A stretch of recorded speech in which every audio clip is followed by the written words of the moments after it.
मोदी जी के 10 वर्ष के कार्यों को लेकर के जिस प्रकार की उमंग है, एक सकारात्मक माहौल है, उसको देखते हुए हम कह सकते हैं कि प्रधानमंत्री मोदी जी के कार्यों को जनता जनार्दन का पूरा आशीर्वाद प्राप्त हो रहा है। पूरे देश के अंदर फिर एक बार मोदी सरकार के संकल्प को पूरा करने में मदद मिलेगी। हर एक सेक्टर में देश ने कुछ नया करके दिखाया है और भारत आज दुनिया के अंदर एक धमक के साथ, तेजी के साथ बढ़ती हुई अर्थव्यवस्था के रूप में भी स्थापित हुआ है। देखिए, द्वितीय चरण में आज लोकसभा के 13 राज्यों के 89 लोकसभा क्षेत्रों में चुनाव आज सायंकाल संपन्न हो जाएगा। कुल मिलाकर के 191 सीटों पर आज सायंकाल तक चुनाव की प्रक्रिया संपन्न हो चुकी होगी।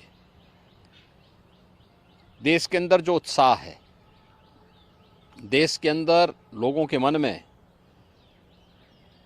मोदी जी के 10 वर्ष के कार्यों को लेकर के जिस प्रकार की उमंग है, एक सकारात्मक माहौल है, उसको देखते हुए हम कह सकते हैं कि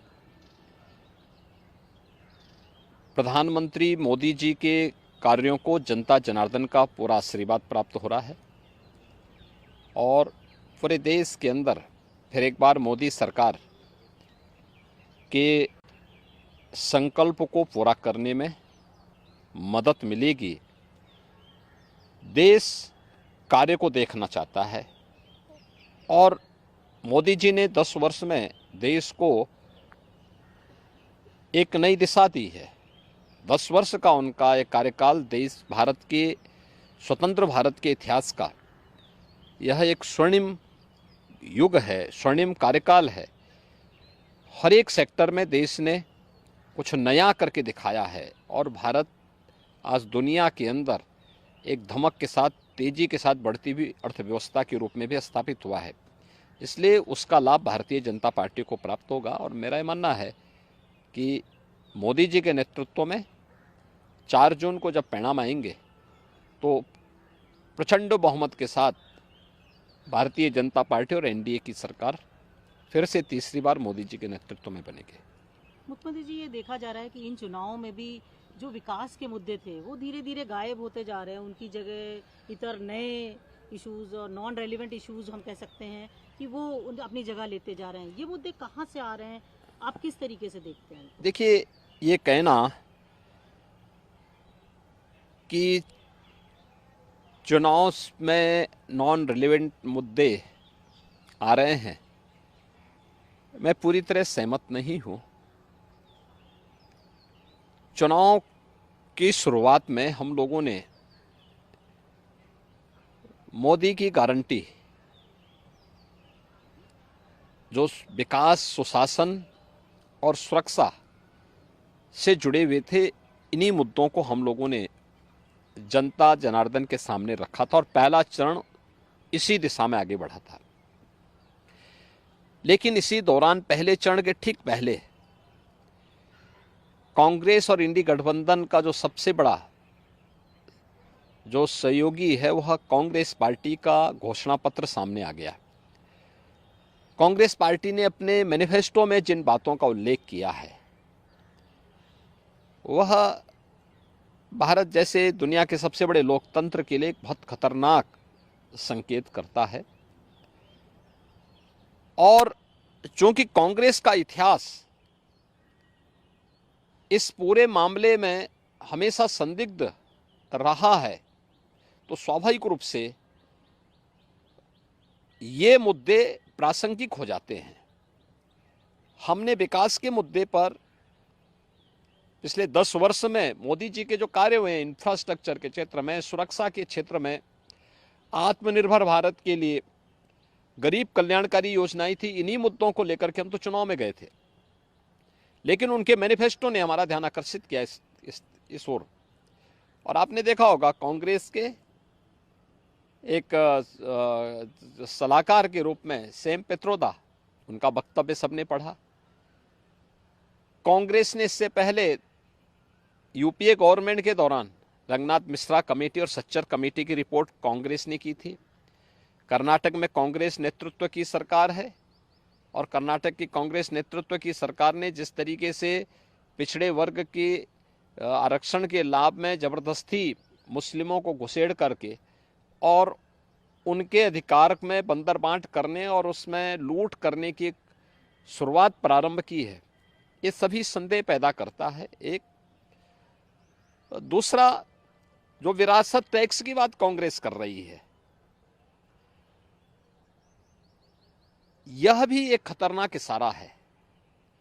गरीबी, एक झटके में गरीबी हटाएंगे, इसके लिए वे हर संपत्ति का सर्वे करवाएंगे, एक्सरे कराएंगे, इस प्रकार का वक्तव्य कांग्रेस दे रही है।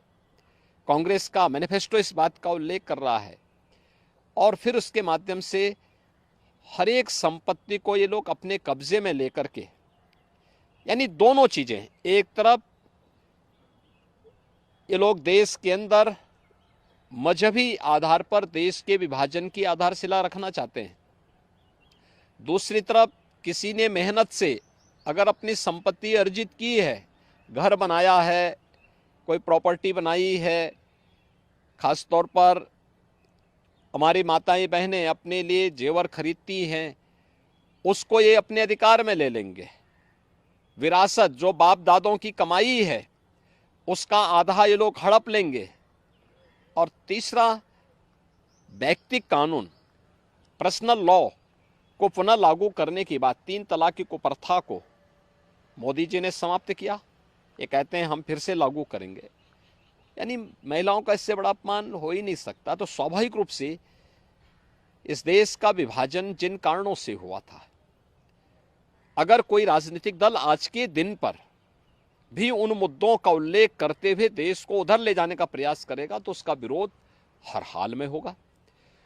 भारत के अंदर नक्सलवाद पूरी तरह समाप्ति की ओर है। अगर नक्सली और माओवादी प्रवृत्ति को फिर से भारत के अंदर पनपाने का प्रयास होगा, उसका पुरजोर विरोध होगा। भारतीय जनता पार्टी इसको कतई स्वीकार नहीं कर सकती। देश के अंदर यहां की जनता जनार्दन की संपत्ति पर, भ्रष्टाचारियों की संपत्तियों के खिलाफ कार्रवाई पहले से सरकार कर रही है। उनके एक एक पाई का हिसाब होगा, लेकिन एक कॉमन मैन को प्रताड़ित करने के लिए उसके खून पसीने की कमाई पर कोई डकैती डालने का प्रयास होगा तो इसको भारतीय जनता पार्टी स्वीकार नहीं कर सकती है। और कांग्रेस और उसके सहयोगी दल देश की राजनीति का तालिबानीकरण करने के पर उतारू हो रखे हैं।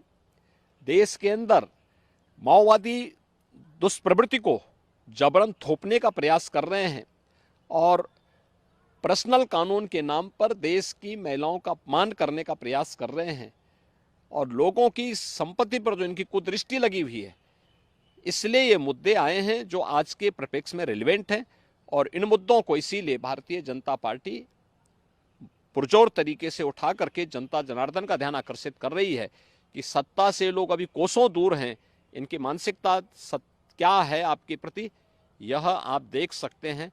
और इसीलिए उस पर लगातार सरकार जो है, इस पर जो है लगातार भारतीय जनता पार्टी ध्यान आकर्षित कर रही है जनता जनार्दन का कि जागरूक हो जाओ।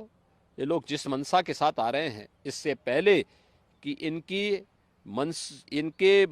मंशा के अनुरूप इन लोगों को सफलता प्राप्त हो, इनके मंसूबों पर पानी फेरने का एक वक्त आपके पास है।